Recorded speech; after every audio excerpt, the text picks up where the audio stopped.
So, this is for my ladies who want to support the blog but don't like to read. I get it. So, here is the audio version of The Ugly Truth About the Self Love and Care Journey from March 10th, 2020. Girl, when you called, I had to come because you never asked for anything. The only time I've ever seen you vulnerable is when you're sleeping, said my friend while looking down on me sprawled on the floor in crippling pain before she drove me to the hospital. If my life was a movie, that line would be the foreshadow to this radical self loving care journey Christ has me on. In 2019, I prayed in preparation for 2020. Lord, reveal to me, and show me how to be more like you. Challenge me, do what you have to allow me to love with no restraint. And God wasted no time. The month of January, I was struggling with my sleeping schedule, the common cold, and a horrifying menstrual cycle. If you know, you know. But I managed to still stay on top of my responsibilities. In February, my expectation was to reclaim the time spent sick in bed until one day I found myself in the hospital with a sprained neck. It was a Friday morning. I finally got the sleep I deserved. I felt hopeful about going to my favorite class.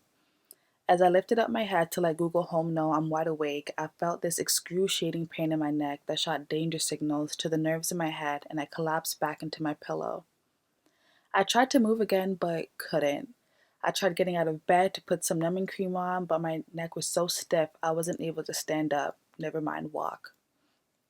I crawled back to my bed in disbelief. Despite all that, I was still trying to go to school. 2 hours of laying on my stomach, waiting for the pain to go away, and then coaching myself that the reality is I am in pain. I can't move, and I can't go to class. Eventually, I emailed my TA. After that, I had to coach myself again that the reality is that I can't take myself to the hospital and need to get someone to take me. Finally, I contacted my friend saying I might, shake my head, need her to take me to the hospital. Pride and fear of rejection. She didn't hesitate to rush over in her head tie to take me, the both of us looking like a hot mess. She said I sounded so nonchalant on the phone she couldn't believe how bad my condition was in person. Sis had to carry my bags, help me put on my jacket, got me something to eat, and waited for me in the emergency room. Shout out to her because she's a real MVP. Thanks, girl, if you're reading this or listening to this. This entire situation is a metaphor for the ugly truth about self love and care they just don't tell you about. It's painful, requires introspection, a diagnosis, adjustment, a support system, confrontation of anxiety and fear, honesty, effective communication, boundaries, and dare I say it, vulnerability. It is an everlasting healing journey. How do I know this? Because I'm back in therapy. Shortly after healing, my anxiety randomly came back. This is a result of me not checking in with myself and becoming overwhelmed. Girl, I thought I prayed and journaled it away in 2017. Just like my sprained neck required accommodations, my mental health does too. Self love and care look like vulnerability for me. Now I have to be gentler with myself. What does it look like for you? Vulnerability comes with boundaries, and boundaries come with intimately knowing ourselves. My self worth is not an issue, but my self identity is. It's the reason I suck with boundaries for myself and with others. I find myself being prideful in communicating with my teaching team that I need accommodations as a student. I find myself not wanting to reach out to friends and family out of fear they won't understand, thus annoying me more. I often think about being childlike, like Jesus instructs us to be. I recently moved and found old assignments from elementary school that reveal my personality. I was bold, unapologetic, and so sure of myself when I was 12. I remember nobody could tell me anything that I didn't believe about myself, and when I didn't like something, I voiced it without hesitation.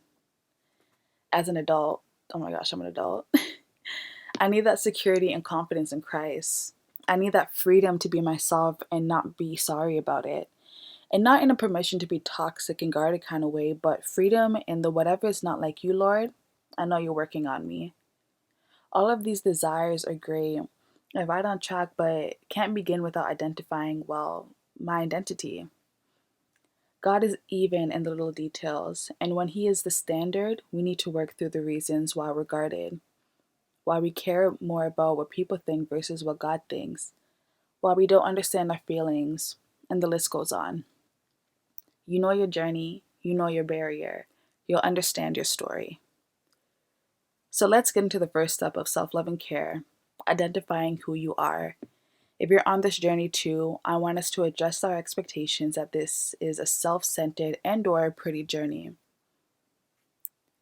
The ugly truth about self-love and care they don't tell you about that will give you the confidence and assurance to begin or redefine your self-love and care journey. 1. You can be protective of self and still struggle with your identity. How we deal with conflict reveals how we esteem ourselves and can determine if we struggle with our identity. 3.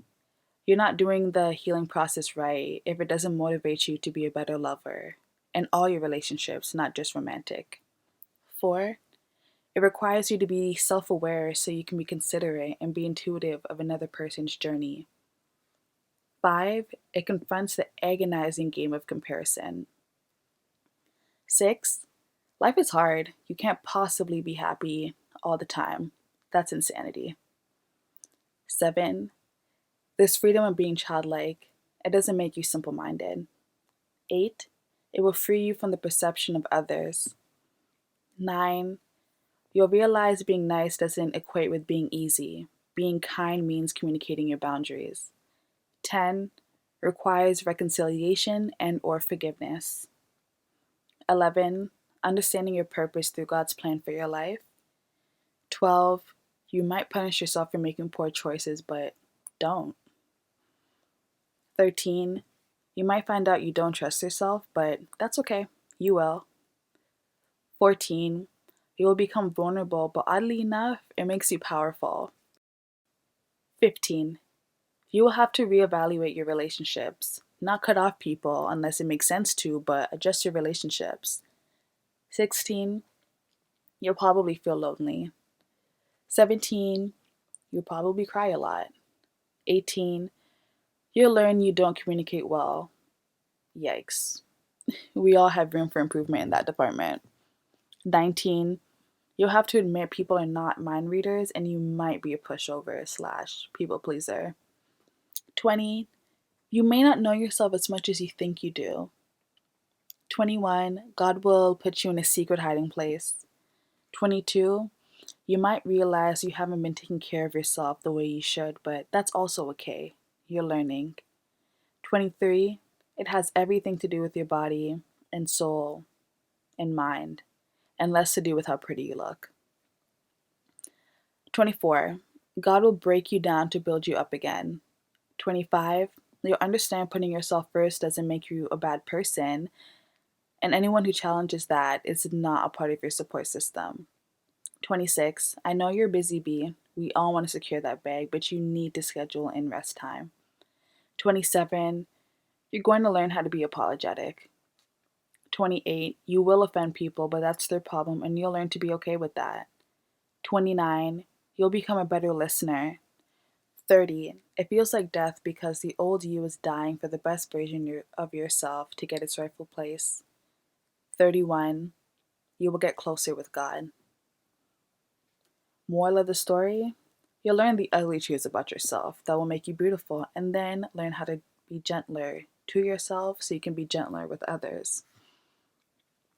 This is the beginning of my journey, and I want to formally welcome you all to it. I love a good after the fact testimony, but there's something about hearing from someone in the thick of it that encourages me. So I hope my journey encourages you too. So there you have it, ladies. These are some of the ugly truths about the self-love and care journey. These are some that resonate with me. What would you add to the list? Let us know in the comment section. Also, I don't want to leave you hanging during the week. I will provide a thought journal worksheet with introspective questions that will help you begin your self-love and care journey too. You can join our email list for first dibs as well. And if you ever need someone to pray with, vent, have any questions, or have advice you'd like to share, because sharing is caring, you can contact me here or follow Her Journey to Zion on Instagram. And remember to pray like the queen that you are. Hugs and kisses, Her Journey to Zion.